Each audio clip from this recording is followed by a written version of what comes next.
Good morning, everyone. It's time to get started. Thank you all for coming out today to learn about how the U.S. Patent and Trademark Office will implement the newly enacted America Invents Act. Being a regional innovation hub here in San Diego, we're all acutely aware of how important intellectual property is to the innovation ecosystem. Some call IP the backbone, others the lifeblood, and even others the currency of our innovation economy. Regardless of how you see it, it's critical to growing an innovation economy and creating jobs. Good news for our region, we just published our new Connect Innovation report, and per population, the number of patents granted and filed leads the state. And that's good news in terms of creation of businesses, business growth, and job creation. Because the America Invents Act is going to make some important changes to the way that we handle intellectual property, we have Director Kappos here today to help guide us through that process. Before we have him come on stage, I'd like to thank Birch, Stewart, Kolasch, and Birch, and Leonard Svensson for helping us bring him here today. And I'd like to introduce Len so he can talk to you about some of the top changes in the passage of the bill and how that will affect the future of innovation. Birch is a leading intellectual property firm in San Diego, and they also have an office in Falls Church, Virginia. I encourage you to get to know the partners after the presentation if you haven't already met them. Len is a partner in the firm, and his specialty is chemical and biotech patents. And he handles patents, patent interferences, and litigation. I'd like to welcome him to the stage, and while he's coming up, I'd also like to thank USD School of Law and Professor Ted Seichelman for providing the venue to make this event possible. I'd also like to thank the San Diego Intellectual Property Law Association, the Association of Corporate Counsel San Diego chapter, and Gates Photography for supporting this morning's forum. So, Len, over to you.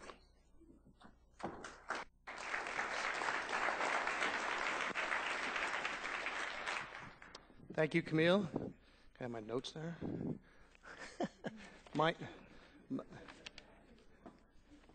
This includes the most important part. I get an opportunity to say a few things, but then I'm going to get off the stage real quick for the main event here and introduce David Kappos. So, you've probably all been to how many seminars on this new law. So I'm not going to cover all the details because I only have 10 minutes anyway, but I'm going to give a few highlights.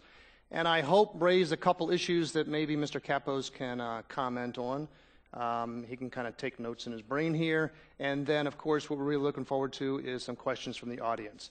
And so we'll get to that. So there's a lot of different ways that you could look at the new law. There's lots of things going on. And this is one way to sort of categorize what's happening. There's some substantive law changes, there's some procedural changes, and then there's some litigation-related changes. Actually, some of that is red. I'm not sure if you can see red there, but anyway, those are the ones that I think are sort of most important. Obviously, I'm not going through all the details, but I'll give a couple highlights on some of the most important things. So in the substantive law change area, of course, the big one that you hear all the press about is changing to a first-to-file system. That's important. I think it's a big deal. It's a big change. How important is it to every case that comes into the patent office? I think the statistics are it relates to something like less than 1% of all cases. I love doing interferences, and as an attorney, it's interesting work, but really it's less than 1% of the cases. You look at the blogs and you listen to commentators, and some people will say, well, what that means is first-to-invent system worked really well for 99% of the cases because less than 1% got interferences. I think what that really means is it was irrelevant for 99% of the cases. And so I think although it's significant, it's probably not that many cases that it will affect. But the bigger effect for that, though, is the definition in Section 102 changes and expands the scope of what will be prior art.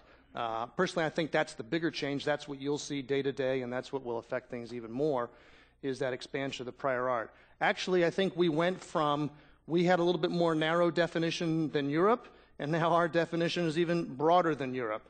And some of the changes are use of an invention or sale of a product in some country outside the United States, let's say China. Previously, that would not have been prior art here in the United States. Under the new law, that will be prior art. Applications filed in China, published as a PCT application, now will be prior art as of the filing date in China. So that's a big change. That'll expand the scope of what's prior art. So again, that's, I think, even the bigger change. All right, so what are some of the consequences of that? What does that really mean in your day-to-day life and your day-to-day practice? So here's a few things. Everybody talks about, of course, you have to file early. I guess the key that I would like you to think about on that is, we know we need to file, but I know the typical day-to-day work. You prepare the first draft of an application. It goes back and forth with the inventors a number of times until you get it perfect, and then you file ultimately when you have your good text. You might want to think about changing the strategy to file quicker, file that first draft, get that on file, you establish your first date, and then as things get perfected down the line, you file again. If you look at some applications coming from abroad where they've had this system for a while, you'll see they claim 2 or 3 applications as priority, and that's because they're filing as things get perfected along the way.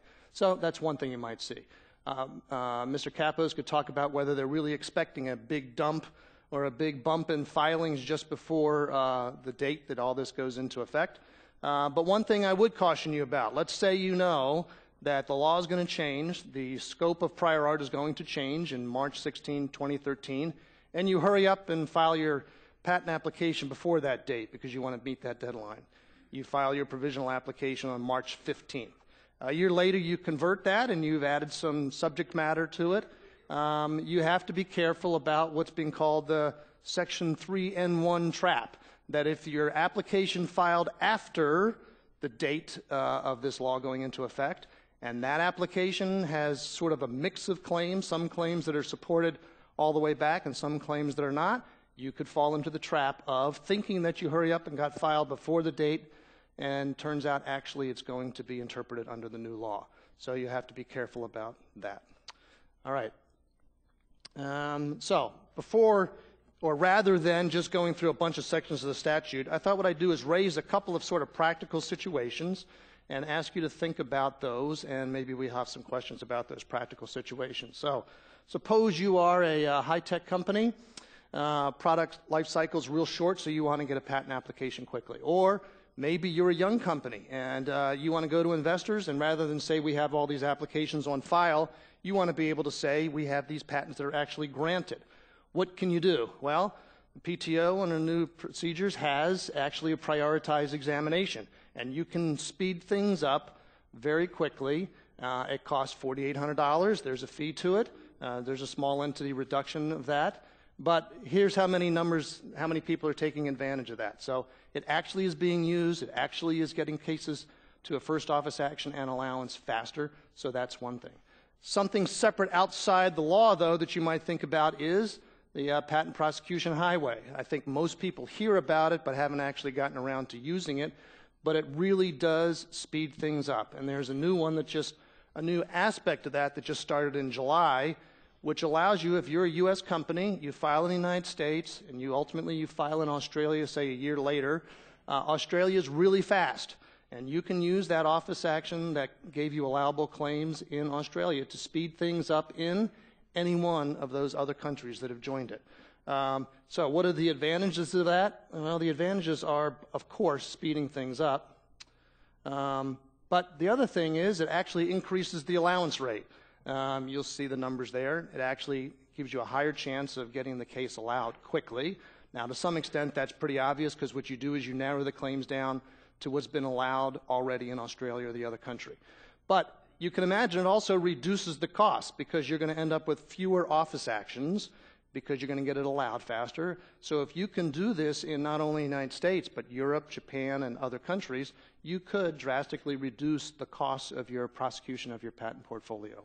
The other thing is for startup companies, if you want to get your patents quick, You want to get a royalty stream going because your royalty depends upon the patents granted.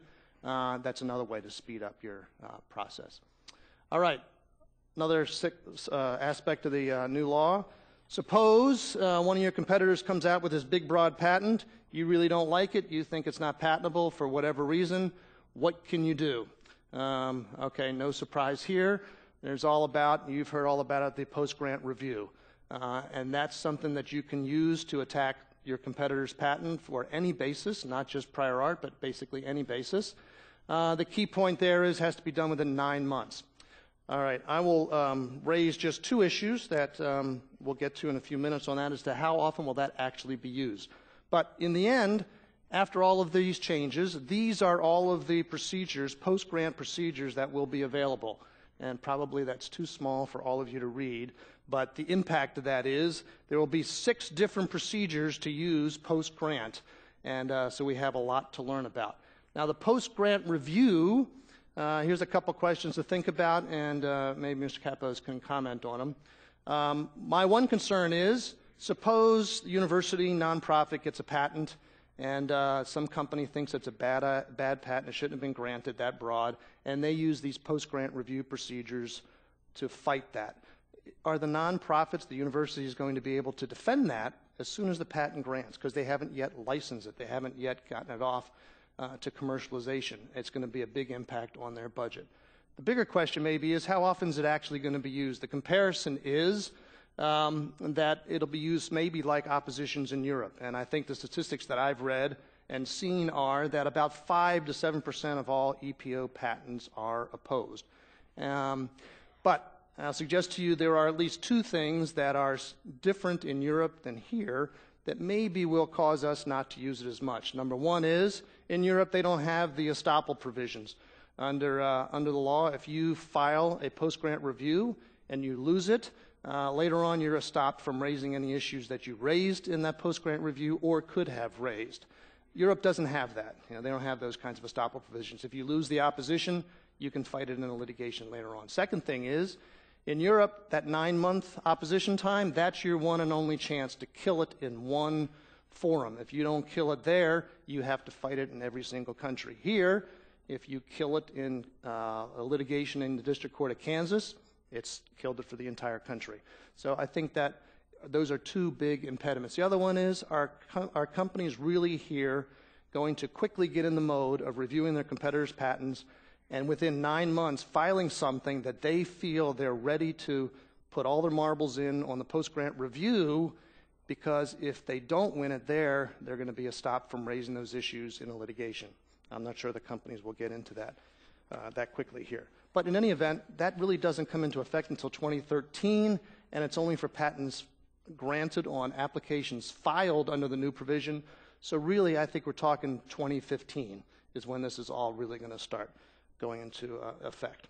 All right.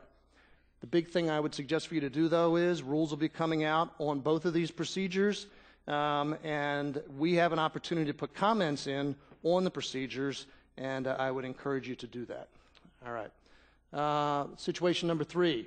Suppose you're considering licensing a patent or part of your portfolio, and you do your due diligence, and you find, there's these prior art references that came up in Japan while the U.S. application was pending. We didn't get them in. Now I'm worried about somebody attacking us for inequitable conduct. If we go to sue on this patent or we license it, somebody's going to raise it as an issue. What do we do? This is a mess. Probably anybody here that's done those studies, you've been in that situation before. Well, under the new law, there is a procedure that can help you for that. There's supplemental examination after the patent's granted. You can submit that prior art to the PTO, and that will basically insulate you from an attack during litigation on inequitable conduct. So it's a procedure that I think is an advance to help us deal with this inequitable conduct issue. You might question whether it's that important. After the TheraSense case that's raised the bar, without getting into that, that maybe makes it less relevant.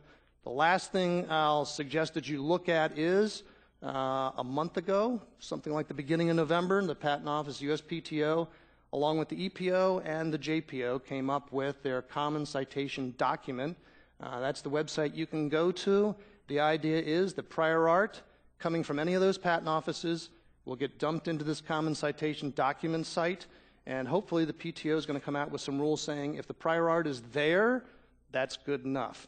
And so I would encourage us to encourage the PTO to make those kinds of rules and those kinds of statements to alleviate the burdens that we have. I went to that site yesterday for a case, and all the prior art from all around the world was sitting there, and its database is pretty full already, so it's not something in the future, it's something that's there already. All right, so with that, it's time for me to get off the stage. And I'm going to, before I introduce Director Kappos, just a quick reminder, for questions, the preferred way is to have you write them out on those note cards. So if you've got a note card, please write out some questions. If you don't have a note card, raise your hand and somebody can pass out note cards for you. And you can write down the questions, and people from the Connect staff will be wandering around collecting those.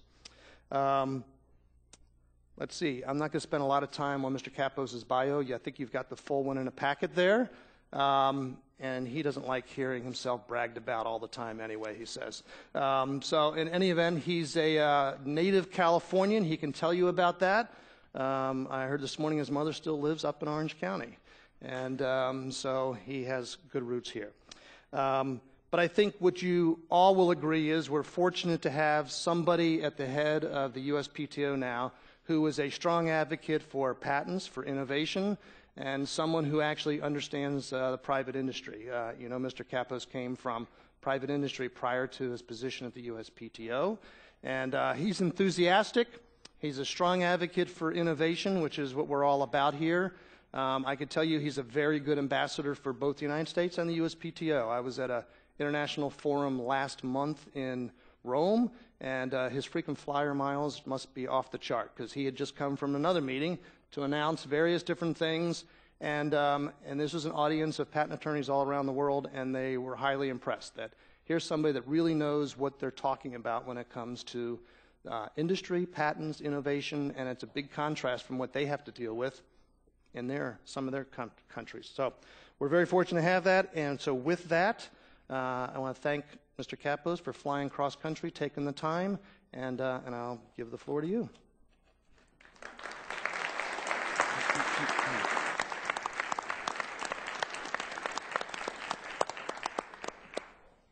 Well, good morning, Len. Thank you very much for the introduction. And it is, as always, just a thrill to be home here in Southern California. I will indeed go and celebrate my mother's 89th birthday tomorrow, and my dad and my 6 brothers and sisters all still live in California, most of them in Southern California. So it's always a relief to get back here, Washington, D.C. It feels like, coming home. So what I want to do this morning, picking up on where Len left off, is do a kind of a fast-paced whirlwind of the AIA, what we're doing on the AIA at the USPTO to try and crisply implement it. I'll tell you a few little stories along the way, and then I'm gonna outscope from there and give you a little bit of an overview of more general progress that we're making at the USPTO, some of the things that we're working on, picking up on a number of the points that Len raised. We'll talk a little bit about our Track 1 initiative. We'll talk a little bit about our backlog, some of the other things we're doing. And I'll try and be very candid, as I always am in these discussions, to tell you what's working and some things that aren't working as well as I'd like them to be.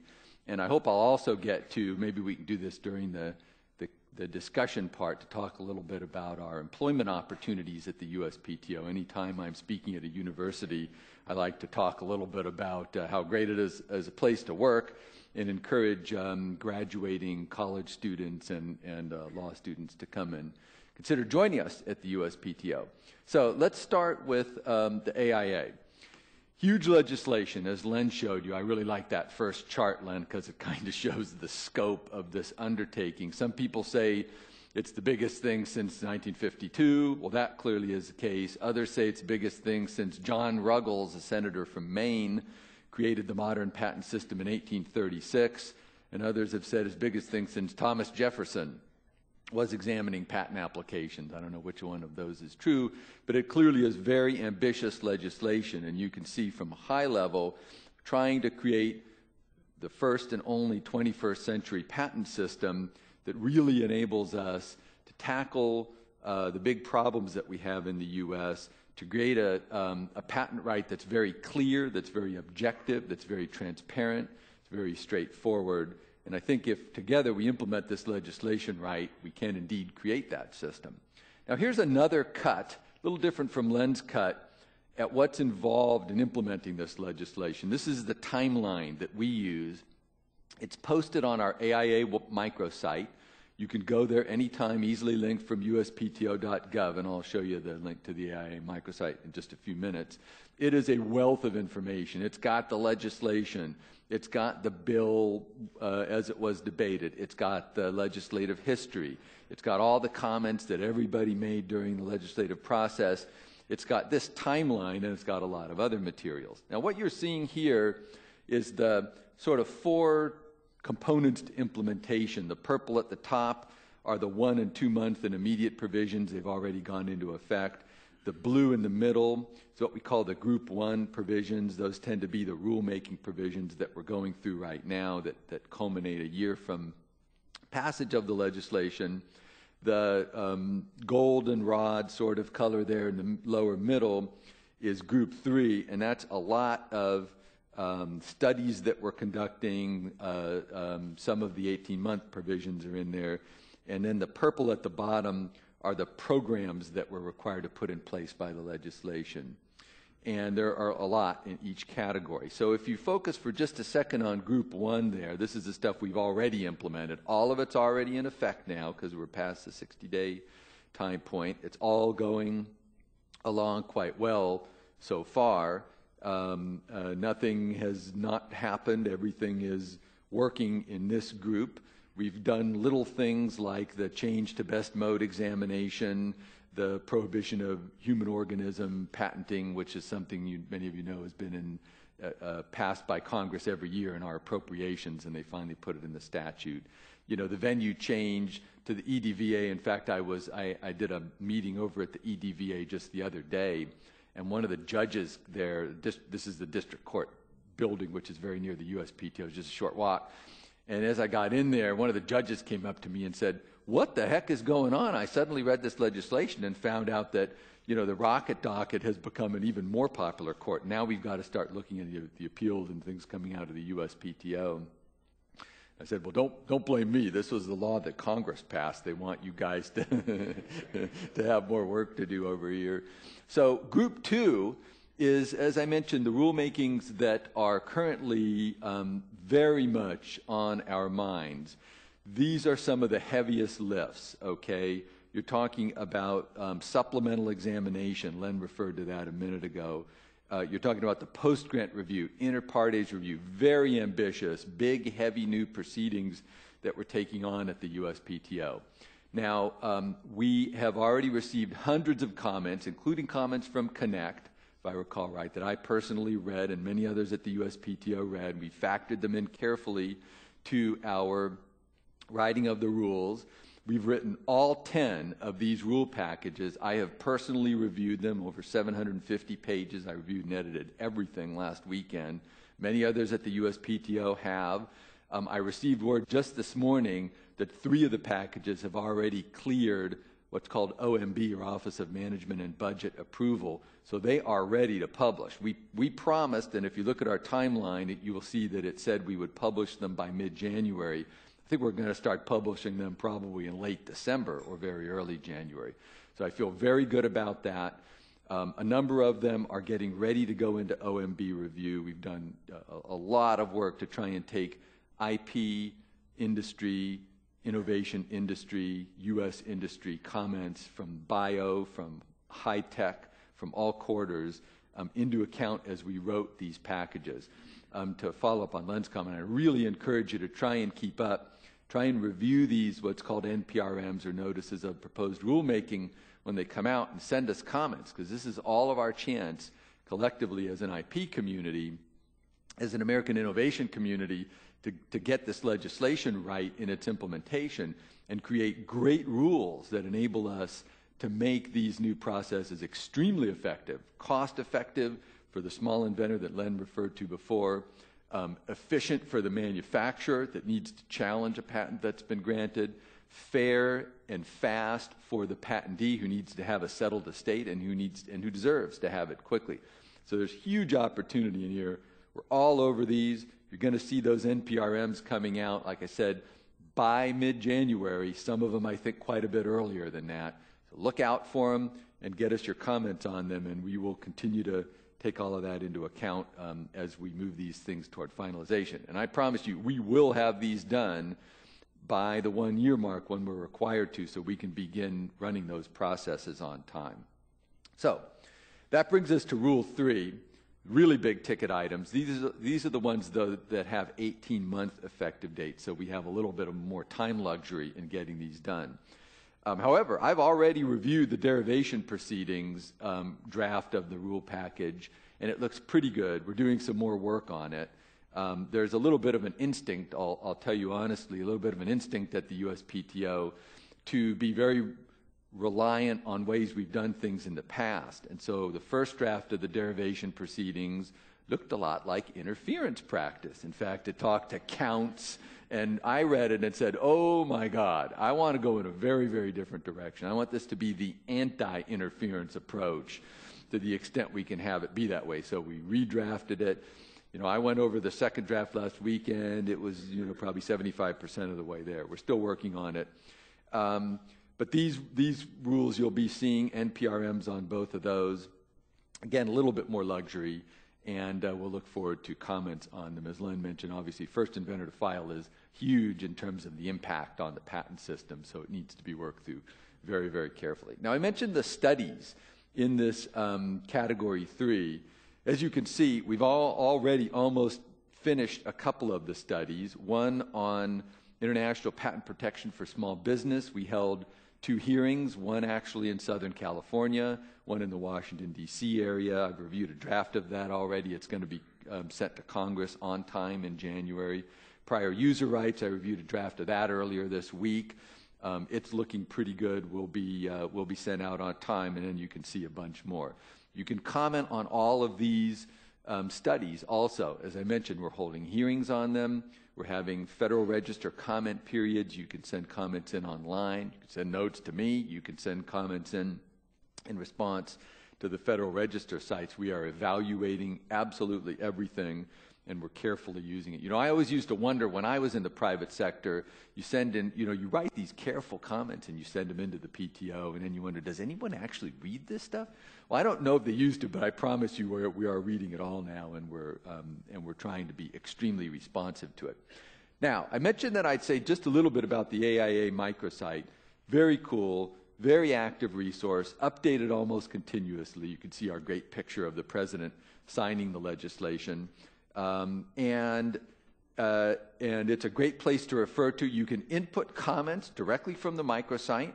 You can keep up with what's going on. You can see when presentations are going to be made in the San Diego area. We have a map of the U.S. In fact, I think we might have a map of the world because we're giving presentations all over the planet. But you can look at where presentations are coming in the future and actually, you know, go to one of them if you want and really drill down into the details of AIA. We are also putting together an 8-city roadshow in, I think it's February and March. Several cities in California, several cities in the Midwest, South, East, Northeast, really all over the place. So we're trying very hard to hit the whole country and get out the word and education about what this legislation means to the IP community. Now, I said that I'd switch gears a little bit after AIA, and I want to do that right now. And I want to talk a little bit about what the heck is going on at USPTO. You know, I know a lot of people in this room follow the agency closely and know a lot about our history, and you share my concern for improving the performance of the USPTO. And I think that the way I would put it is we are making some progress. We have lots more to do. This is maybe the 3rd inning of a 9-inning game, you know, and people at the office sometimes shrug their shoulders when I tell them that because I've been around about 2.5 years now, and I say 3rd inning, and you could just see everyone counting. So how long is this guy going to keep torturing us here? So anyway, we got a long way to go. But you can see from this chart, we're clearly making some progress. You know, that backlog was up to nearly 770,000 applications at one point. And we've managed to whittle it down. In fact, earlier this week it was at a 662 or something like that. I think it's going to be in the 650s very soon. You see the horizontal blue hashed line at the bottom. That's what our model shows we can achieve this year, you know, a little between 620 and 630. But our model now is no longer able to accurately predict performance of the agency because we've changed everything that underlied the model, the new count system, employee performance plans, the way we do interviews. Everything has changed. So that model mispredicted our performance last year. We did much better than the model predicted. I think with a little luck, we might actually get the backlog down to under 600,000 applications in 2012, and that would be pretty remarkable. So watch that carefully. By the way, all of the charts you're going to see here now are reported on our website, on our dashboard, which is updated every month. So you can watch, you know, again, good, bad, and indifferent, how we're doing at PTO. Now, speaking of indifferent, this chart shows total filings, you know, utility, plant, and reissue, almost all of those being utility, and RCE filings. And it's got some, I think, some good news in it, but some not so good news or some concerns in it for me. Filings were up about 5% last year. I think that's pretty good, actually. That shows that Americans and everyone else in the world still find the USPTO and the U.S. to be the best place on the planet to have an intellectual property position. We had over 500,000 patent filings. Big number. Now, also, I think pretty good news, if you look at that RCE filing rate, comparing 2010 to 2011, it actually went down slightly. This is after year after year after year of rapid escalation of RCE filings. We finally capped it off and we got it to decline slightly. I think that's a good thing too, because what it means is that our examiners are doing a better job of getting to closure. They're doing a better job of engaging with you, getting to the issues, resolving the issues, and either getting patents out the door or getting final rejections that put you in a position to appeal and figure out if you should get a patent or not. So I'm actually pretty happy that we've capped the RCE level off. Frankly, I'd like to see it go down somewhat, and I'll talk just a minute about what we're doing in that regard. You can see our projections for 2012. RCEs will stay about flat. Again, I'm hoping they'll go down, actually. This is a projection, and we're projecting about a 5% increase in filings. So far, first quarter, we've got about a 5% increase in filings over 2011, so we're having another busy year. Now, we've taken a lot of actions on RCEs to try and make it so that if you need to go into RCE practice, you can, but if you don't want to go, you don't have to. Clearly, that is working. At least it's capped off the level of RCE filings. However, we realize there's more we need to do. So last week, I signed a Federal Register notification. It will publish on the 19th. It will take immediate effect, permitting you to jump RCEs into Track 1 if you want to. So if you have any application pending in the agency and you get a final and you file a request for continuing examination and you decide or your client decides, I want to get a patent on this immediately, now you can do it. All right, just pay the fee, nothing else required. So that's step one. Several other steps coming. Look out for them coming soon. We've been working on this stuff for more than a year, and it has been really challenging working with our union. But we're going to provide a new way for you to get prior art in that situation that Len described, where you get prior art cited after you've gotten a notice of allowance. You will no longer have to pull your patent out of the issuance queue and file an RCE. You'll be able to file the prior art with us in a special process, and the examiner will pull that case and consider it immediately and will immediately tell you whether the art requires more work or not. It turns out in most cases they don't require more work. So we're going to be incenting and compensating our examiners to do that. We think that it'll be good for you and it'll be good for increasing the efficiency of the office. So that's the second change that we're going to be making that I think will clearly help to relieve you from having to file RCEs when you don't want to. The third thing we're going to be doing is to provide a new mechanism so that when you get, when you're in what you might call advisory action zone, where you have some little things you need to do after final that you think will put your case in condition for allowance, and right now examiners frequently won't allow you to do that, we're going to provide a new opportunity for a modest amount of money, less than filing RCE, for you to be able to get further consideration and under some parameters to be able to get your patent done immediately, faster than you could get it done any other way, even faster than under the old RCE system. So we're trying to provide a system relative to continuation practice that's much more flexible, that enables you to get the speed of processing you want to get. If you don't care about going fast, fine, you don't have to go fast. You can file that RCE and it'll take however long it takes. But if you want to go fast, we want to provide the vehicles for you to do that, and we don't want to force you to waste time or money going into a process that you feel you really don't need. And that brings me to the next point on RCEs, which is the RCE backlog. You can see it's clearly gone up. This is something that I'm watching closely, something I worry about. I don't want it to go up more. I think it's going to cap off this year, and it's going to start coming down, that backlog, because of all the things I just mentioned, but also because when we changed the RCEs onto the examiner's regular docket from their special docket, we knew it was going to cause the backlog to escalate a bit like this. But is starting to complete its way through the system, and so our examiners are starting to examine those RCEs in their dockets at the same rate they examine new cases. So anyway, this is something we'll watch closely. I think all these new things that we're doing for RCEs are going to help in this regard. I think also the generally faster processing time we're having at the PTO will help. But I wanted to present this to you to honestly say it's something that I'm watching closely, and and if you're concerned about that backlog, alone in that regard. Now, turn to action and pendency at PTO. Interesting. You can see, again, we are making some progress. We've got some more work to do.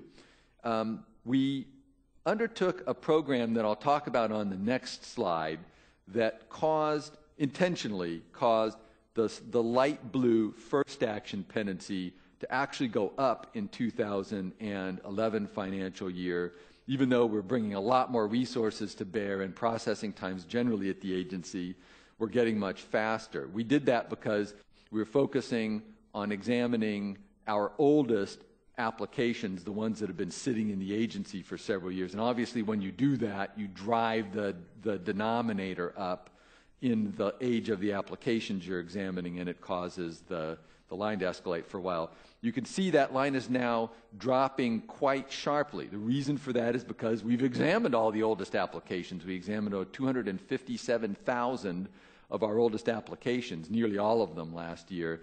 And so we're over that hump, and that first action pendency line is starting to drop quite substantially.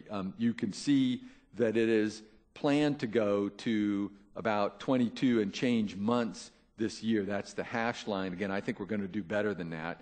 The final action pendency line, which you can see has been sort of hovering around 34 months, is now going to probably drift up a little bit as a result of those oldest applications moving to final, and then you'll see it start to decline also as we get into next year. I think it's all actually healthy, and as you'll see in a minute on the oldest application chart, it represents sort of getting our house in order to start sharply decreasing pendency rates and the backlog here in 2012.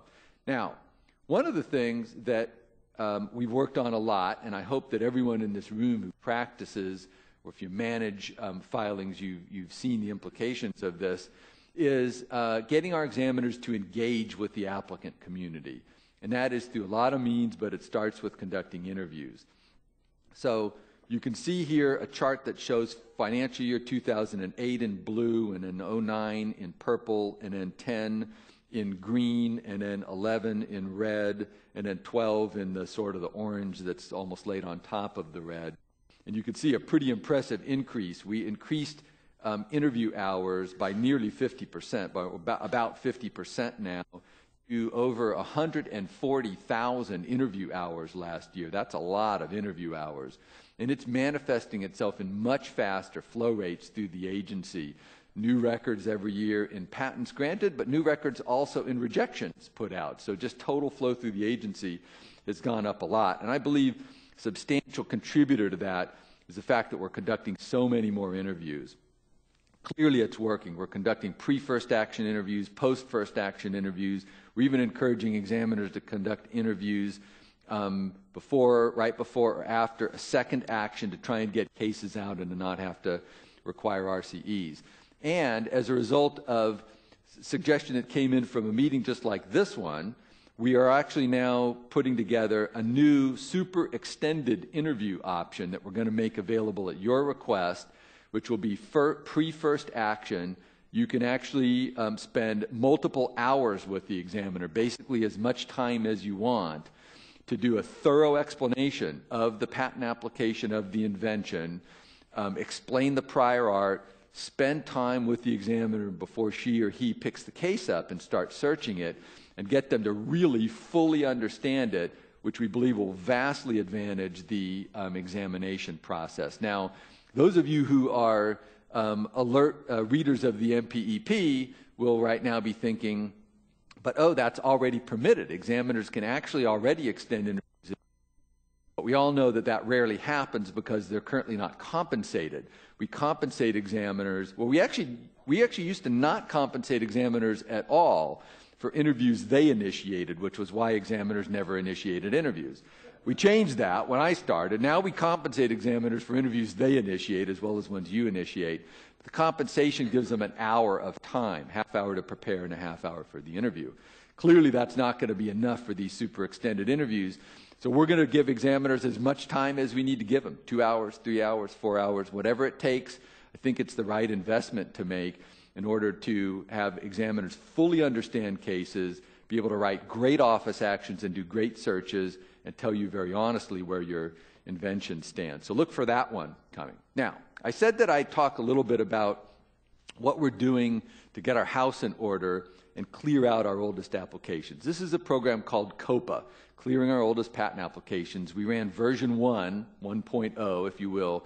Last financial year, we examined 257,000 old applications. It was remarkable because we set a goal, I think it was 230,000 applications. The team came in July and said, Mr. Kappos, you know, we think we're going to blow through that goal. What should we do? So I said, well, this isn't too big of a problem. Extend the goal. So we did that, and we blew through that goal. 235 became 245, and then 255.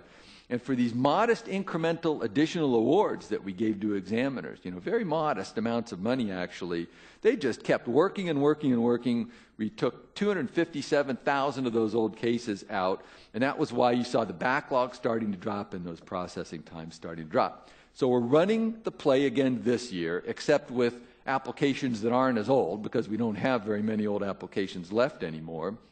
And you can see how we're doing. We've already worked over 50,000 of them. Goal is 260,000 cases this year. We've got 209,860 that are sitting there ready to be worked. It's actually kind of logistically challenging because it requires moving cases around in the agency. For instance, if you looked at TC 1600, you'd see their processing times are to the point where they don't really have many old cases. They don't have hardly any old cases. So we got to figure out ways to move cases from adjacent art units into 1600 so that those examiners have some additional targets they can work on if they want to, and to be able to participate in the program. This whole COPA thing is propelled by, like I said, very small additional awards that we offer to examiners. It's not a required program, it's voluntary. But what we're finding is a little additional awards and some championing and some encouragement, and people are really doing outstanding work here. So you can watch COPA on our website, but again, if we're able to accomplish this, it will put us in an extremely good position to get our pendency times down where we want them in 2014, and that's to 10 months to first office action and 20 months to final disposition. And on this chart, you can see how we're doing if you look forward. So this is what I call the butcher shop version of first action pendency. And what I mean by that is, you know, if you walk into a butcher shop and you pull the little tab off and then you look up at the red LED, what you care about is, you know, your tab says 10 on it. You care about what those two LED numbers are. Are they 14 or are they 500,000, right? Because that tells you how far you are away from getting served. If you just walked into the butcher shop, you don't really care how long it took the guy to get served who's standing at the counter right now. I mean, that's not your world. This world that you're seeing up on the screen right now is if you file a patent application today, when can you expect to get the first office action? And you can see that number is now falling quite abruptly. Again, because we've gotten all those old cases through the system, and now you're beginning to see the effects of all the investments that we've made over the last few years. Numbers now down to 18 months. It's declining further. Once we hit 10 months forward-looking pendency, we're done with forward-looking pendency because that's the target. So we clearly are making progress there. And again, it means that if you file an application today, on average, you should expect to see your first office action in about 18 months. And by the way, Len didn't mention this before, but if you're wondering, art unit by art unit, when you can expect to see a first action, you can actually go on to our website now, and there's a tool on there. Again, this was requested by the IP community. I think it might have even been a meeting here in California, for us to provide a way on an art unit by art unit basis where you could input a little bit of information and find out when to expect your first action in your particular art unit. You can do that now and just go on our website for any case you've got pending, and you can get a very close estimate. I think it might be like to within a month or so of when to expect a first action. Now, another thing that we watch that's interesting, I think that generally a good story, but it's drifting up, is our actions per disposal. This is, a sort of a basic measure of agency efficiency. You think about if you're writing a patent application, you kind of want to get it done after at most a second draft. You write a first draft, you send it to the inventors, they, come back and say, this, that, and the other thing needs to be fixed. You want to get to closure after 2 touches in general. Well, when, you can see if you look back to 2008, 2009 time frame, we were running at almost 3 actions per disposal, which is terrible in terms of efficiency. It's death in terms of efficient use of a large workforce. With now going on 8,000 examiners at the PTO, you've got everyone having to do everything 3 times to get it done. You're never going to be efficient. So we've managed to take that number down quite considerably. As you can see, it hit a low of 2.4. It's been drifting up. The reason it's been drifting up is, number one, we've been working on those older cases, which tend to be harder to resolve. That's why they got to be older in the first place. And number two, as we've hired a lot of examiners, you hire new examiners, they are working on brand new cases, so they increase the numerator without changing the denominator, right? So they're not handling disposals, they're just handling actions. So the numerator's going up, the denominator's not changing, and so you have actions per disposal drift up a little bit when you're increasing the size of the workforce. So anyway, we're watching that. As you can see, the goal is that blue hash along the bottom. The goal is 2.1 actions per disposal, and we will continue to watch that and normalize out the new examiners and try and work that number down, and I believe we actually can do that. Now, here's an interesting chart that doesn't have any target on it. Allowance rate. Clearly, quite obviously headed definitively up in the last 2.5 years or so. I don't think this is a bad thing. I think it's an okay thing if quality is trending in an upward direction. Also, it would be a very bad thing if we were doing this at the expense of quality. I think it's a byproduct of the fact that patent applicants are actually very smart people, inventors are very smart people, patent attorneys are very smart people, and you don't waste your time filing applications on things that are unpatentable. I always tell, I've been asked this question by concerned members of Congress back in Washington, D.C. What I've told them is, look, you don't see very many people bringing 3-year-olds into the DMV to get driver's licenses because they know it's a really dumb idea and people don't do things that are that dumb. And similarly, patent applicants don't do dumb things. They don't spend their time and money filing patent applications on inventions that are completely unpatentable. Usually the issue is the scope of the claims, right? That's, in most cases, that's the issue. So it doesn't trouble me at all to see the allowance rate going up, provided quality is headed in the right direction. You will note, though, we have no target for the allowance rate. I've defended that all the way up to the Secretary of Commerce several times to say I will not target any allowance rate. It is a byproduct. It's not something that you aim for, right? You aim for great examination, efficiency. You aim for high quality. You don't aim for an allowance rate. Now, something you do aim for is a low attrition rate. And clearly, I would say we have managed to, probably mostly on the back of a very challenging economy, we've managed to do pretty well relative to the attrition rate in the last few years. It's around 3%. That's a healthy attrition rate. I think it probably will drift up a little bit this year because we've hired so many people, and of course not everybody works out. But we will be watching that closely, and we'll be trying to keep it at fairly modest levels. What you don't want, and what the office had in the past, was a revolving door problem. Attrition rates of people in their early years of 10, 15, 20, even 25%, and you cannot manage an operation this large with an efficiency rate in the attrition rate in the double digits. So as a matter of leadership, that's got to be watched very, very closely. You want the attrition rate to be in some healthy level. 5% is healthy. Less than 5%, I would say, down to about 3 is okay. Less than 3% is actually, in my view, a little bit on the low side.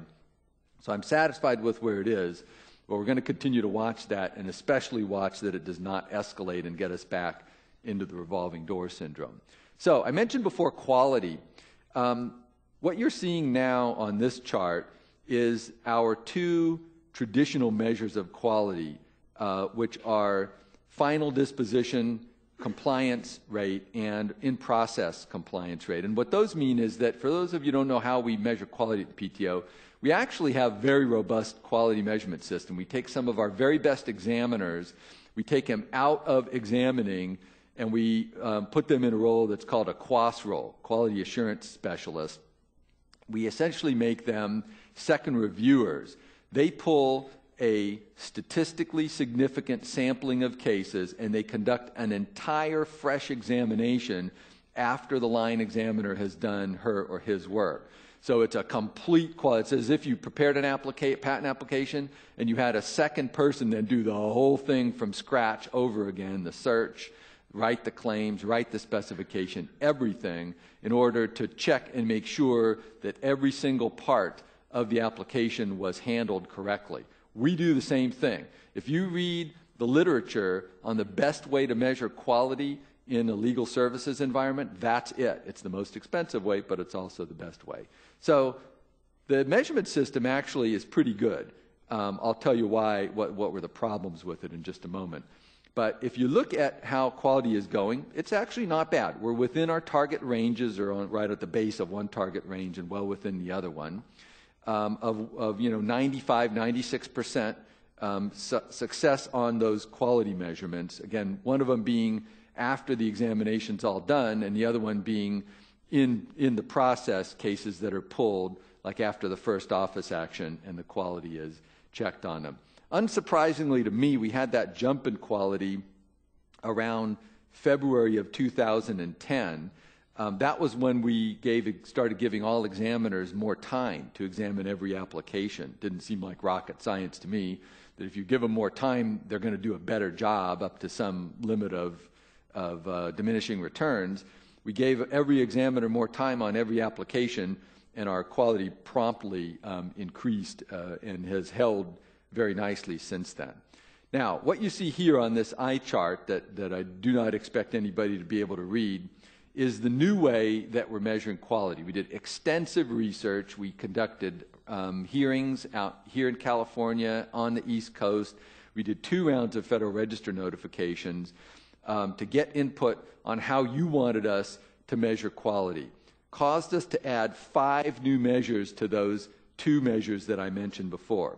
We're now, in addition to measuring final disposition compliance rate and in-process compliance rate, those are the first 2 columns, we're actually testing quality before the first action on the merits. We're testing the quality of the search. That's a pretty good thing to test. Everybody knows if you don't do a good search, you have almost no hope of getting a good quality examination. So we're testing search quality. We're testing the quality of the first office action on the merits. It's called a complete FAOM review to make sure that every issue in the application was correctly hit. We're also running now 2 quality surveys. One that goes to the applicant community, asking you the question, a series of questions. What do you think of the quality of the work that the USPTO is doing? And then we're actually conducting surveys of our examiners, asking them what they think. You know how people can be. They can be the toughest judges of themselves. So we're surveying our examiners on their views of the quality of the work that's going on at the USPTO. And then on the yellow column on the very right there, we're normalizing everything into a composite score. We've just baselined it for an entire year. We started this first quarter of financial year 2011, so we've got a baseline on it, and we're beginning to report it on our website. And we're about where we expected to be right now. We've got some improvement that we want to do. But what I feel good about is we finally have a very robust set of quality measurements for this agency. You all know that you get what you measure, you don't get what you don't measure, and you have to have accurate ways of measuring things that are important. And that's why I felt very, very compelled about putting the world's best quality metrics in place. Better than any other patent office, we've now got clearly the world's gold standard on quality measurement. Now, Green Tech. How are we doing with that? Well, I know some folks in San Diego have used the Green Tech pilot. We just put out a notification and a press release that published earlier this week. We're extending that pilot yet again, but we're only extending it until March of next year. As you can see from this chart, it's clearly been successful. We originally set out to take in 3,000 petitions. We got 3,000 petitions, or 3,000 successful petitions. We've had, you can see the average time from the grant of the petition to final disposition. In most cases, that's a notice of allowance, about 9 months. That's pretty good. We've had them as short as 57 days, and you can see one there that was extremely long.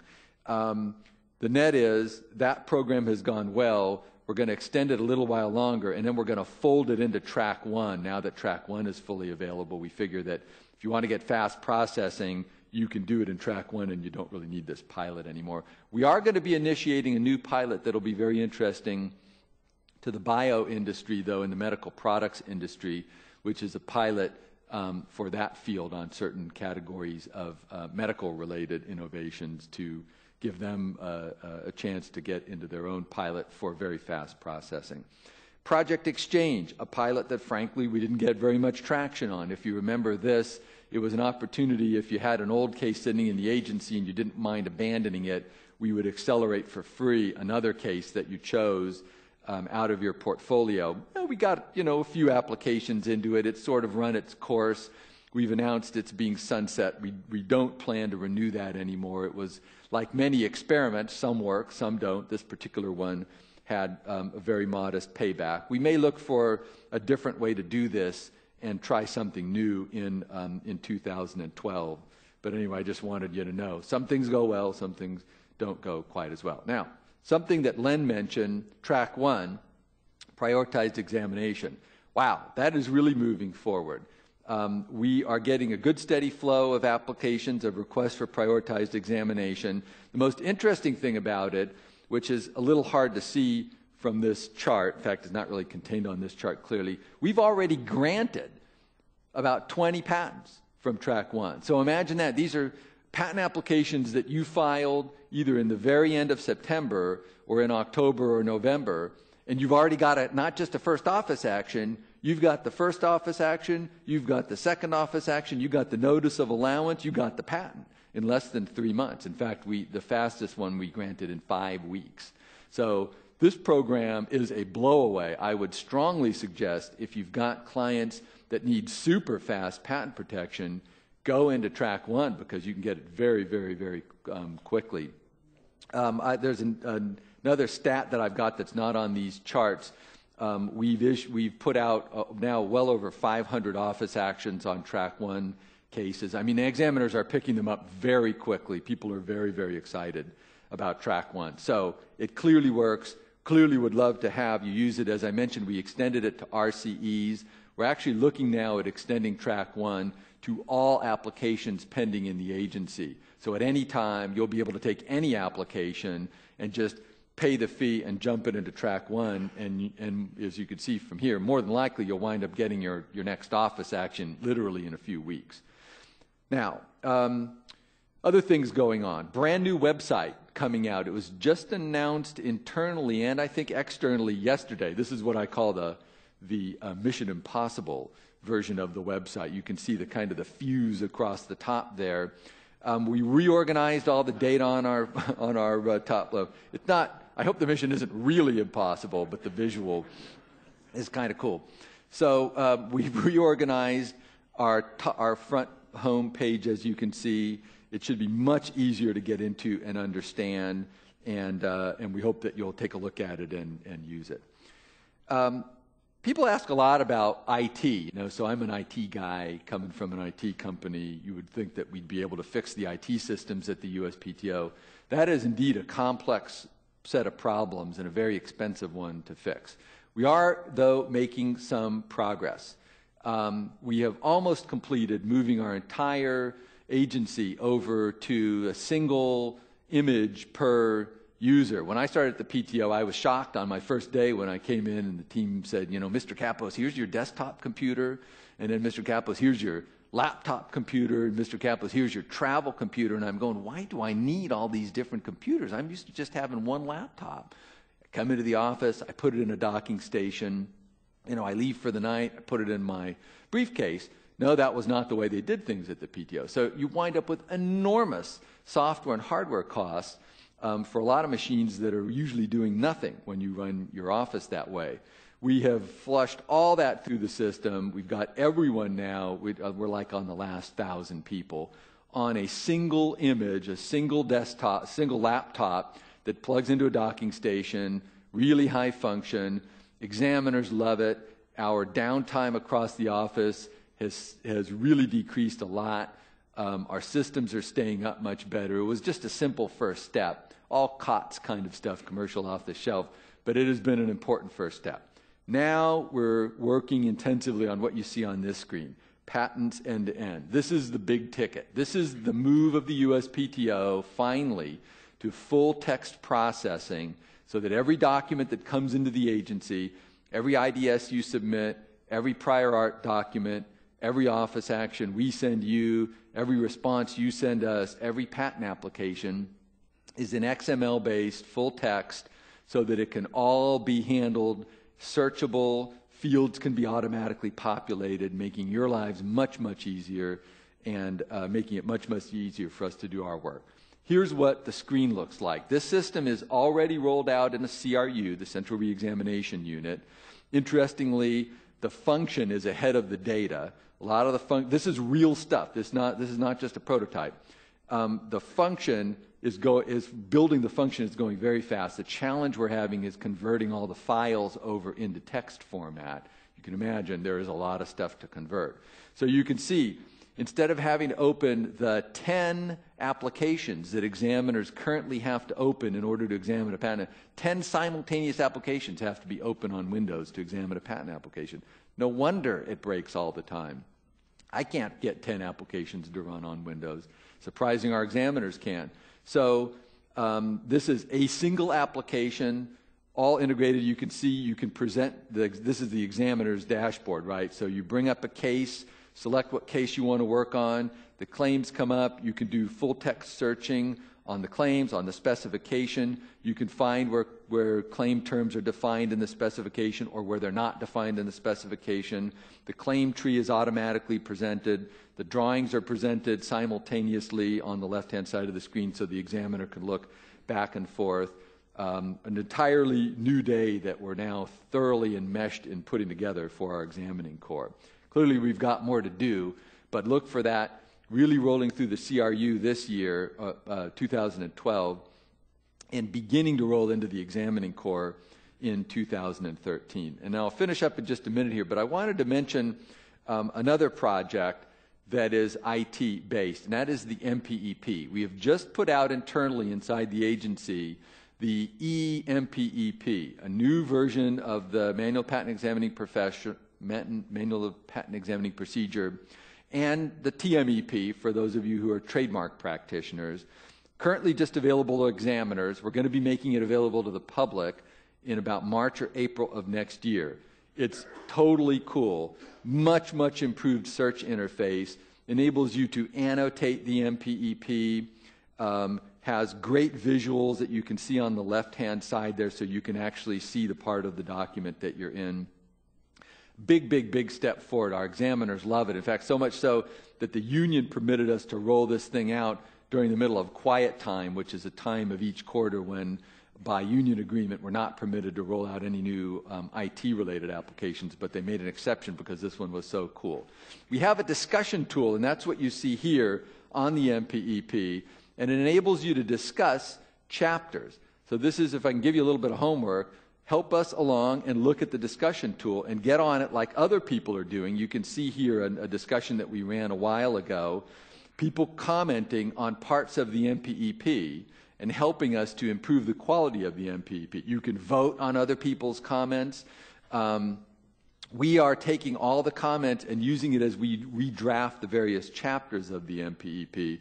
So you can cite cases, you can disagree with the way something's written, and all of that will be factored in. It's all implemented in a wiki. It's all online. It's very easy. It's very cool. That's the MPEP comment tool. And there's the same thing for the TMEP. So please do use that. I won't spend time on that one. Here's what the TMEP comment tool looks like, and it's also available to you. You can discuss chapters and help us improve the quality of both of those documents. Again, another discussion capability on the TMEP. So with that, I'm going to stop, and I'm going to say thanks for the great attention and invite my boss, Don Rosenberg, to join me on stage now.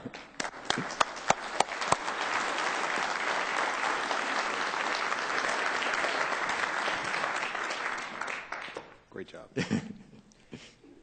Thank you. As David said, I'm Don Rosenberg. I'm the General Counsel at Qualcomm. But more importantly for this session, I'm an old friend of David and a colleague, and it's been a pleasure to once again hear him tell us what a terrific job he's done at the Patent and Trademark Office. He said it all. I was going to remind you all, and I guess I will quickly, that I know we've all been focused on the AIA for now a long time. First, while it was in its incipiency, and now it's here.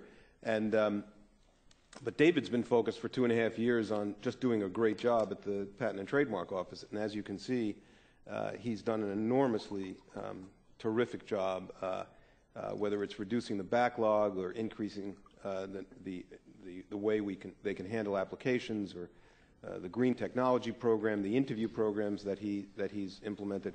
All of that while he was interacting with people like me and people like you in the audience, as well as members of Congress and the Senate and the administration as the AIA was being formed. And you know the enormous debates that have gone on for years. So he's just done a spectacular job, as I always knew he would, because I saw him do a spectacular job at IBM for so many years. And I think we all owe a huge debt of gratitude to him. We in the intellectual property community, and we, frankly, in this country, who are so focused on the need for innovation and the knowledge-based economy that we all know is going to lead us through the 21st century here. Len mentioned international. I travel a lot, and I see personally a lot of heads of patent offices, whether it's China, Japan, Korea, France, the EU, and in every one of those conversations I've had, David's name comes up. So he's an example for all of them, and obviously he gives great credit to the United States and the system. As David mentioned, we're continuing, and I think now increasing that role as the world leader in patent processing, and I just know that's going to continue for as long as David is there. So he's really done a spectacular job, and we all thank you.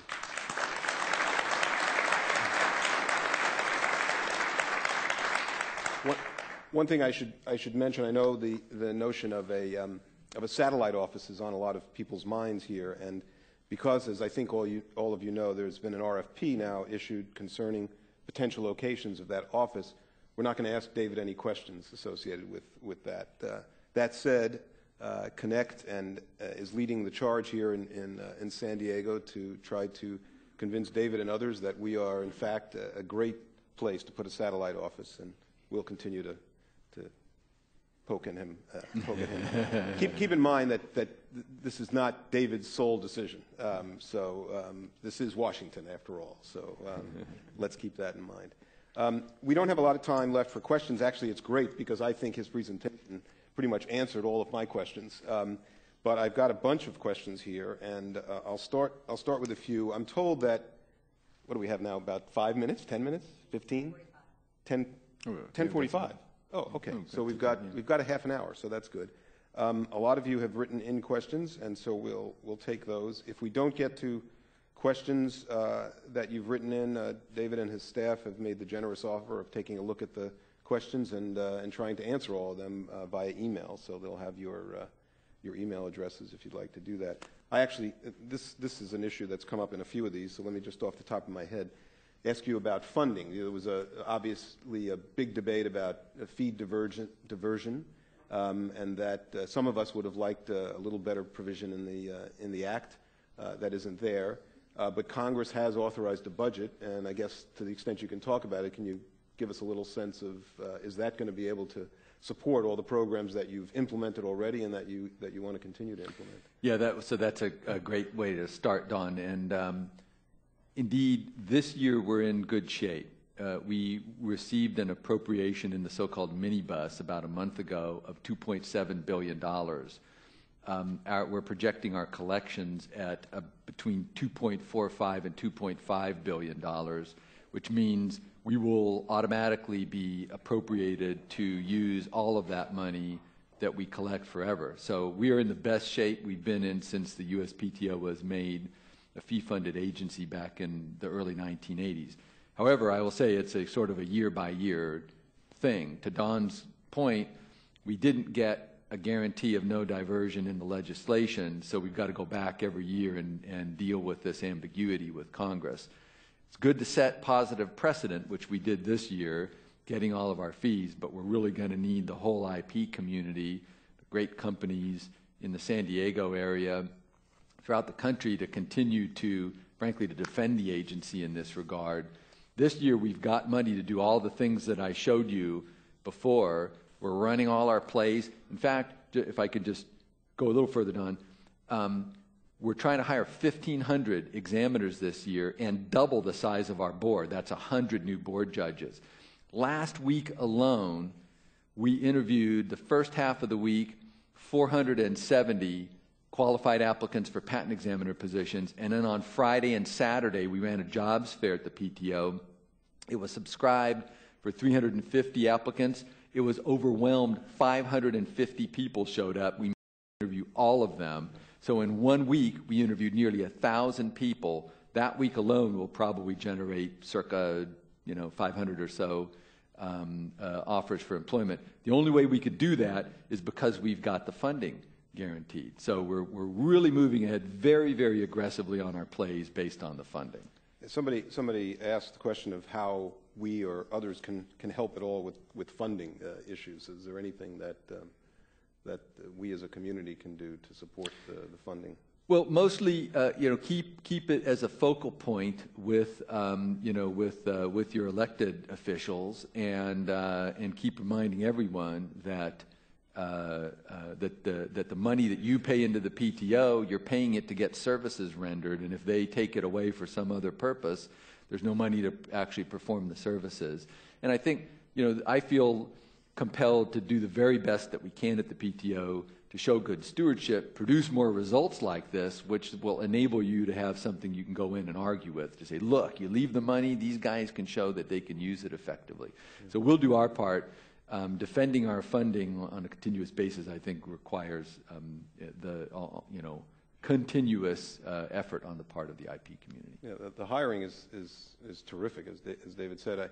I don't know, most people don't know, he also has to deal with, there's a union that represents patent and trademark examiners, and he's had to interact with that union and try to put the kinds of metrics in place that he's talked about, while at the same time satisfying the union requirements. So it's a fairly daunting task, which he's done a terrific job on. Here's one on the transitional program for business method patents. It was mentioned a couple of times. I guess I boil it down to there's this the exception for technological inventions, and there's always been a debate about business method patents and software patents, for example. And have you thought a lot about how you're going to draw that line and in that exception category of technical innovation? Yes, we have. We've gotten a lot of input, including from Connect on that and from lots of others. And we've written the NPRM for it.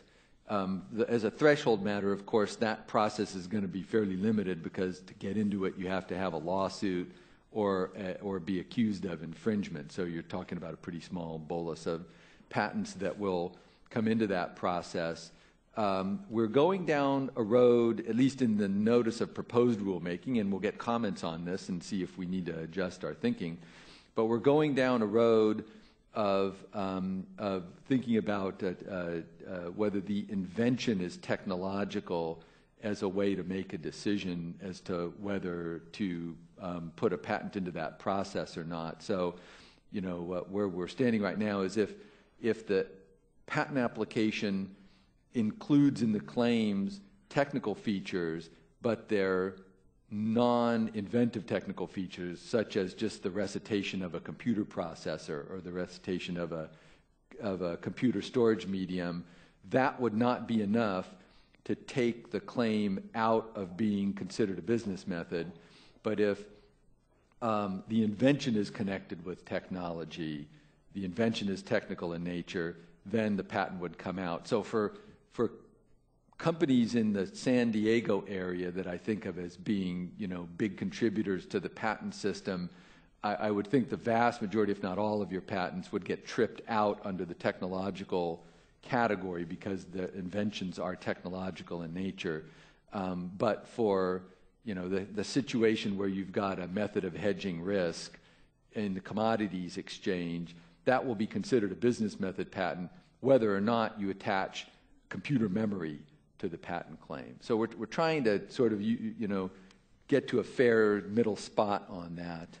It's very interesting. I don't think I'm speaking out of school here for David, but listening to him now, I remember we had this discussion years ago when we were both someplace else about that dividing line and where it is, and it's very similar. So I know there's nobody better to try to sort through that area than David, and it's amazing how things hang around for a long time. You've talked about microentity status. There's a question here as to when it will be. What is it and when it will be implemented? Can you continue? So great question. Microentities will get a 75% discount. They're individuals and very small companies, I think with less than 5 patents, if I remember right. Unfortunately, the statute created the microentity category, but did not permit us to immediately set microentity fees. It required us to set the microentity fees concomitant with setting all the other fees under Section 10 of the statute. So if we could have, I guarantee you, I would have immediately given that 75% discount, but the statute prevented me from doing it. So we're currently actively engaged in that fee-setting process now under Section 10. It's statutorily set up to take a long time. It requires several rounds of public input, et cetera, et cetera. But as soon as we can get that done, it's going to be between 12 and 18 months from when the legislation was signed. Microentities will begin getting a 75% discount. Great. Okay. Sorry, I got a little out of order here. What are your thoughts on the increasing backlog of appeals, expected or unusual, and what do you think can or should be done to reduce the backlog or the increased use of appeals by the BPAI? Yeah, that's a great question. So appeals is something I worry about a lot, quite honestly.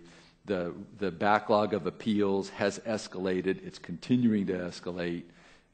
we have a lot underway to try and get a handle on it quickly, because that same board is going to be undertaking these new post-grant processes. And the last thing I want as a leader is to heap more responsibility on people who are already underwater. So we brought in a new chief judge of the board last summer, James Smith, former clerk for Chief Judge Michelle, former chief IP lawyer at Baxter Pharmaceuticals in Chicago, former law firm partner, unbelievably a violin virtuoso also, by the way. But I don't know how that impacts patent practice. Anyway, James is brilliant. He is all over trying to fix the board. He's trying to hire 100 new judges. I have so far signed either 20 or 21 hiring notices, so we're on our way. We're making progress. We've still got a lot more to do. By the way, anyone here, if you know anybody who's interested in, in a great first or second or third or fourth career, you get to have a robe and a gavel and a wig and all of that good stuff. And it's a lot of fun, actually, working at the PTO as an ALJ. And clearly we're hiring. So part of the equation is hiring a lot more judges, but that's not all of the equation. Second thing we're doing is we're working on this now, it's clearly in clearance over at the White House, offering a special bonus for board judges to produce additional output, to give them a financial incentive in order to essentially to do extra work. It clearly works with the examiners, so we're going to try it out with the board. We also have a joint task force between members of the board and members of the Patent Corps who are looking at large groups of cases where they've wound up in appeal, but they maybe don't need to be in appeal. And so, for instance, there's a category of cases where there was an offer of an amendment made by the applicant after the final office action. The examiner gave an advisory, and that caused an appeal. We're going to pull those cases, and we're going to tell the applicants, no harm, no foul, you can stay in the appeal queue, but if you want, in parallel, we will pick this case up again and have a discussion with you about actually entering your amendment and see if we can get this case by doing that to drop out of the appeal queue. There's a second bolus of situations of appeals that didn't go to the pre-appeal brief conference that we offer. That system has been pretty effective at resolving appeals. We're working with the union. Don mentioned the union. It is extremely challenging to get some of these things to where the union is comfortable, but we work with them extremely well. We've got really good teaming, and we're working on actually permitting you to be present at these pre-appeal brief conferences. I know that that's important. You want to be in the room. We've been working for a long time to try and get that sorted out. I think we're almost there, so we're going to be pulling cases out of the appeals, again, and saying to the appellants, we will leave you in the appeal where you are, in the appeal queue where you are, but we will offer you this option if you want, in parallel, to do an interview that you'll be able to attend and see if we can resolve this thing. So we're working, Don, you know how it is with a complex problem that's really worrisome like this one. You've got to attack it on many fronts. You've got to hire new people. You've got to get them new IT tools. We're working on that. You've got to provide them new processes. You've got to provide them new incentives. You've got to do a lot of things. So I am quite concerned about this problem. I'm no longer concerned about the backlog. I don't worry about the backlog anymore because, as you can see, we've got that. It's moving in the right direction. We know how to solve that problem. We're bringing the right resources over it. It's just a matter of grinding through it. This board issue, I worry about it. Yeah. I think you've covered most of this, but here's a question from a practical perspective. When filing an appeal, approximately one-half never reach the appeal board but are sent back to the examiner to be reopened. Presently, we are not refunded the appeals fee. Will that change? The old money question. To be quite honest, we're actually not looking at that option right now, but we're looking at another issue, which is the rate at which examiners are withdrawing appeals after the appeal brief is filed. I've had these issues come up with a number of practitioners. This is something that I used to notice when I was, a practitioner. And so we're checking the stats on that now. We want to pull the numbers first and understand on a factual level. Peggy Focarino, our new commissioner of patents, is working on that. In fact, she and I talked about it just on Wednesday night. She's having the stats pulled to see factually, actually, what is going on. Whether the rate of withdrawals from final after appeal brief is going down, is going up, or is going sideways. We're also looking at it on a TC by TC basis to see if there are pockets of problems, even if parts of the agency are doing well, if other parts aren't doing so well. So we're going to pull the statistics, and then we're going to take a look at what we need to do and what we can do to fix the problem and get examiners to not play games, frankly, with forcing applicants to call their bluff.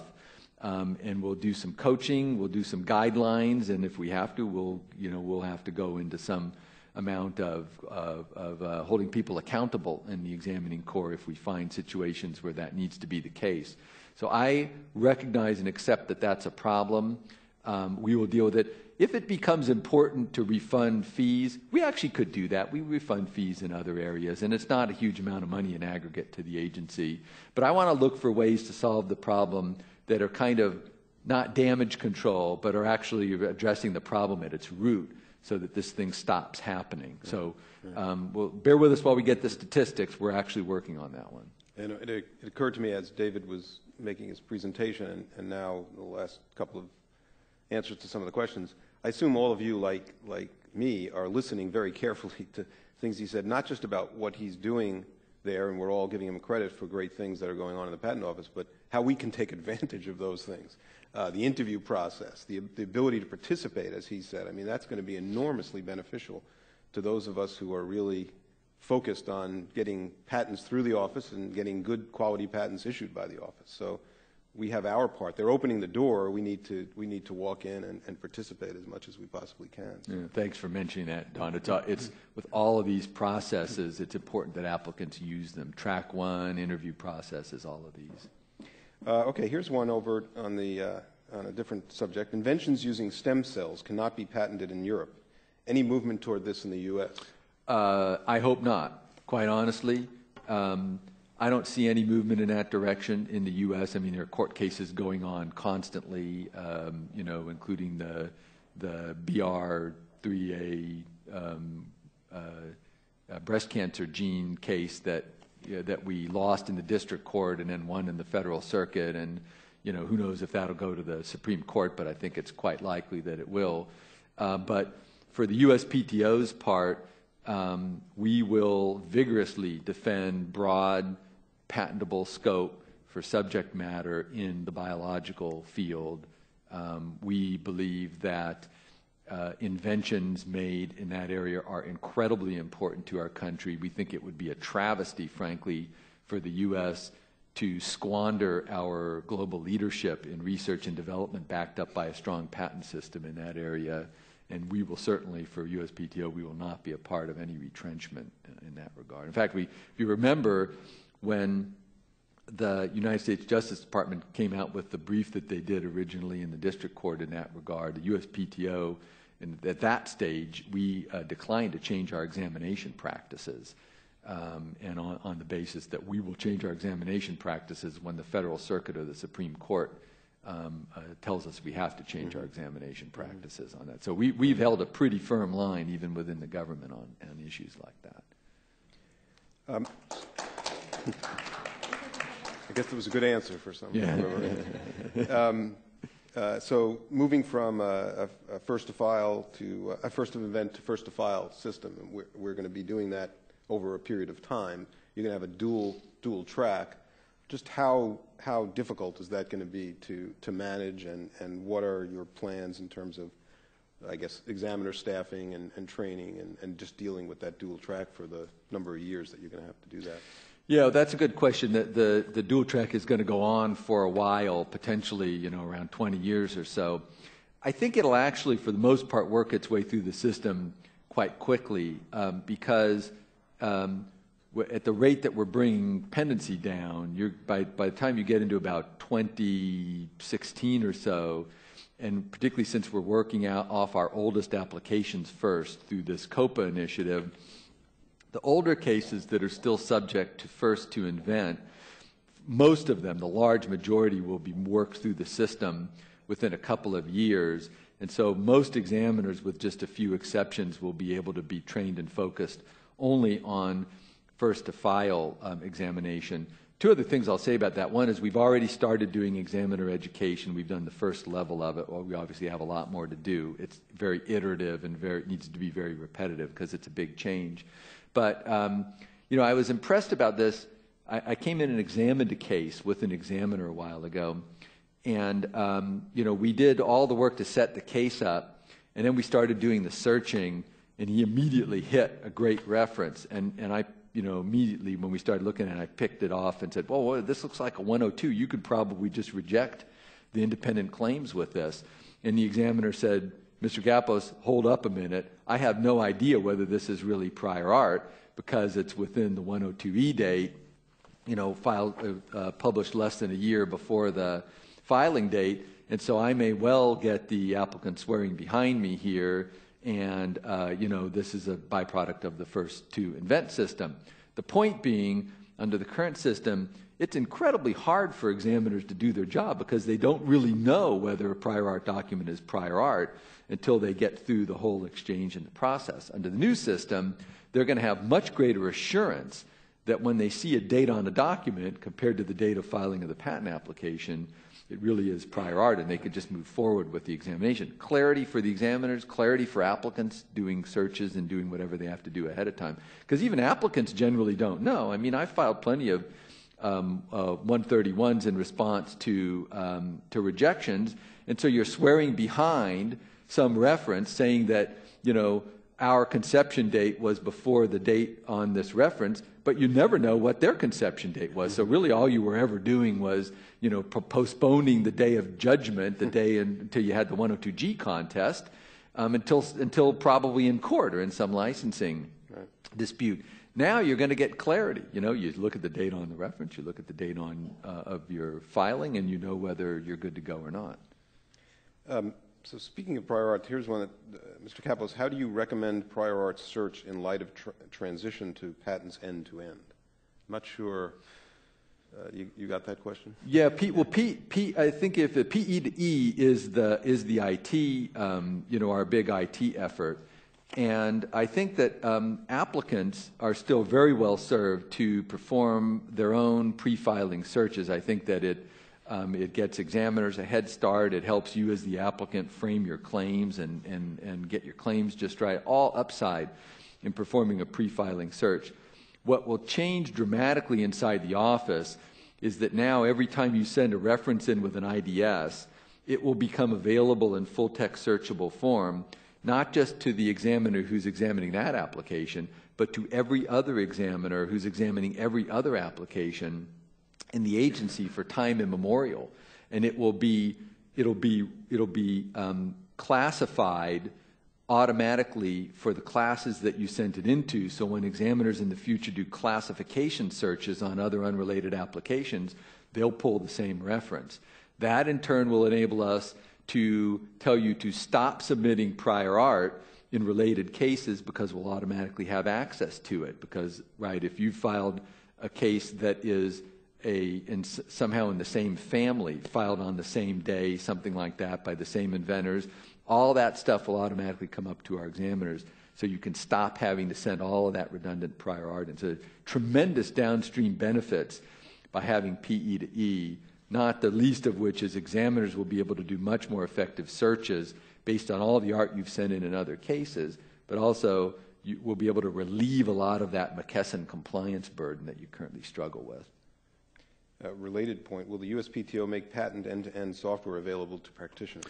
Yeah, that's a great question. So that's something we're working on. The first rule is, we are not going to require applicants to change their word processors or change anything that they're doing. In fact, we hired a former expert from a huge software company whose name I don't need to mention, but probably 99% of you use their software, and to help us do the XML work that we need to do so that you will just be able to keep doing everything you do the way you do it today.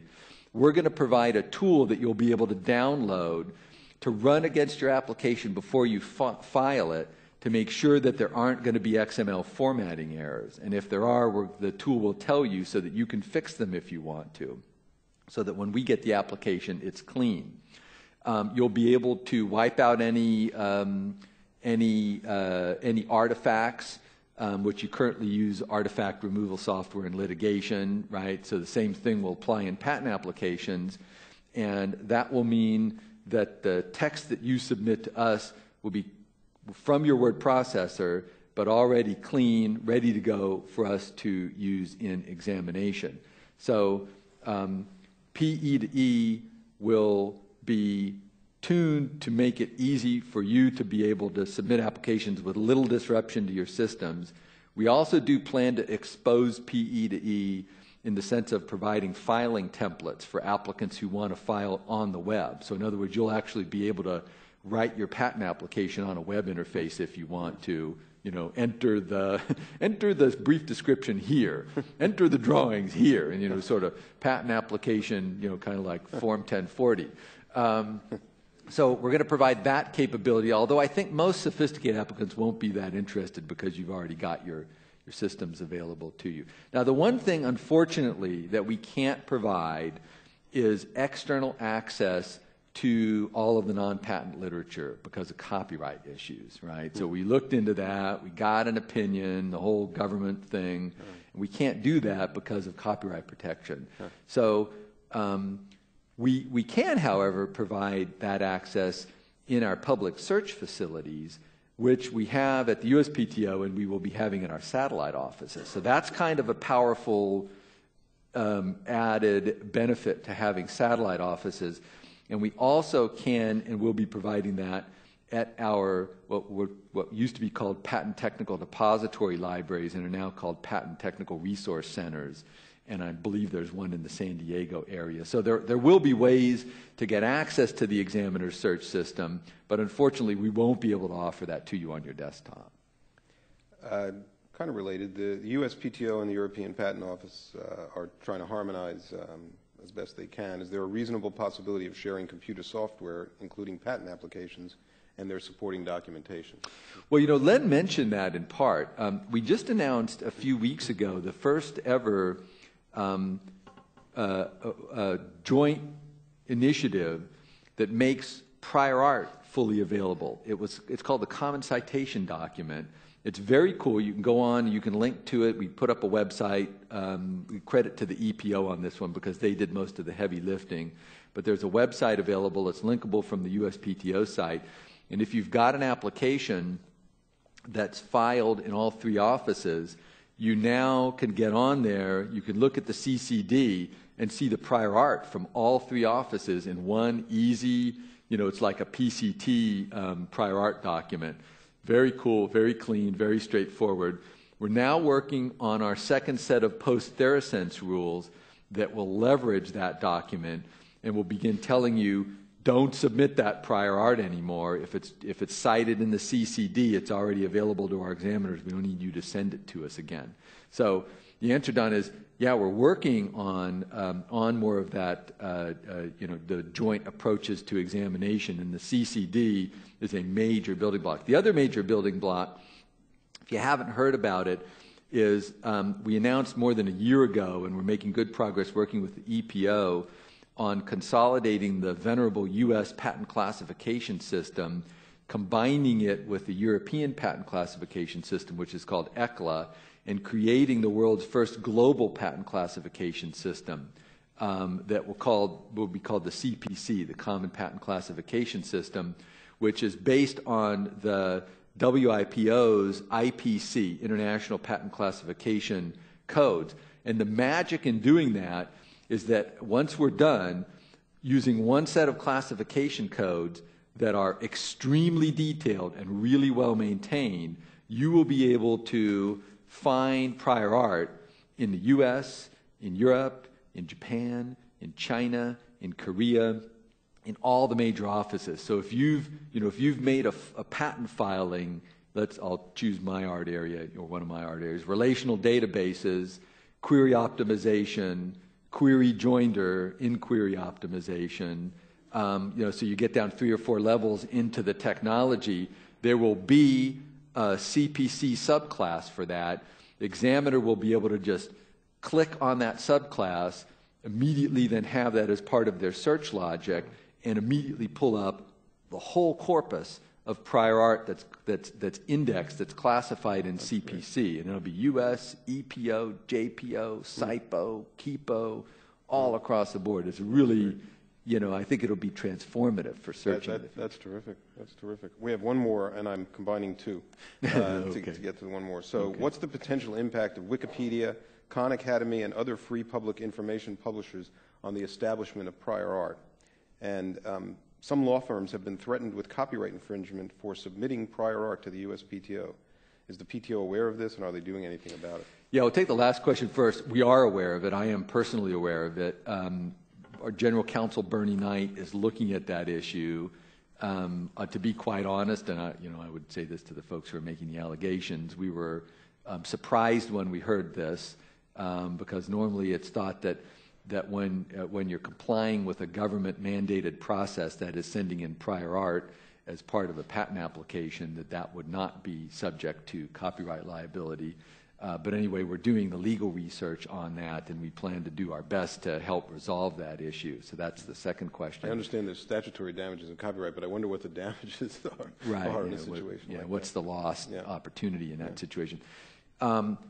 As to the first question, the Wikipedia question really goes to the third-party submission of prior art that we now have under the AIA. And this is something I think Don and I also worked on in our previous lives. Potentially very, very powerful. We're currently implementing it. You'll see that coming out in our NPRMs. We're going to do it for free if you submit electronically and you submit up to 3 references with comments. They'll be accepted on a PTO site that we're putting together, prior art submission site. No cost to do that. It'll be routed directly to the examiner. We're working on giving appropriate incentives and training so that they will focus clearly on the prior art and the comments that they're sent in. And I'm actually very excited about that opportunity, because I think it'll be a great way for members of the public in a Wikipedia kind of a style to be able to send in prior art and comments. I understand some companies are already talking about giving their scientists small awards to identify prior art and comments and send them into the system. And I think there's all upside in it. If you're the patentee, someone sends in prior art and comments about your patent, you get the opportunity to amend your claims if you need to, or to argue why that prior art isn't applicable. You get a stronger patent out of it. If the prior art's dead on, you want to know about it. You're going to find out about it later anyway. If you're the third party, if you're a manufacturer, you get the opportunity to come into the patent office before the patent is granted and avoid having patents issued that we shouldn't be issuing. So I think it's all upside. We're working on implementing it. We're also working on a longer-term kind of a Wikipedia-style implementation that'll have a lot of collaboration capability built in, so that people can submit things and comment on things others have submitted and kind of grade them and rate them together.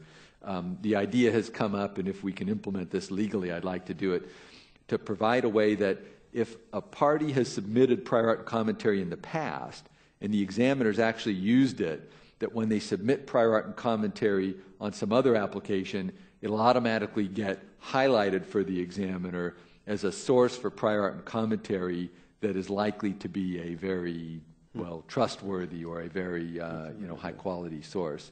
So we'll get a lot of input on this, but we're working on implementing the submission process. Well, we're unfortunately out of time. As you can hear, I mean, great ideas continue to flow from David. I'd just like all of you to join me in showing our appreciation to Director Kappos for taking the time with us this morning. So, thank you. Don, as always, thank you. Great job. As usual. Fun opportunity to have a discussion. Yeah, I'd love to spend a few minutes. Yeah, that would be great.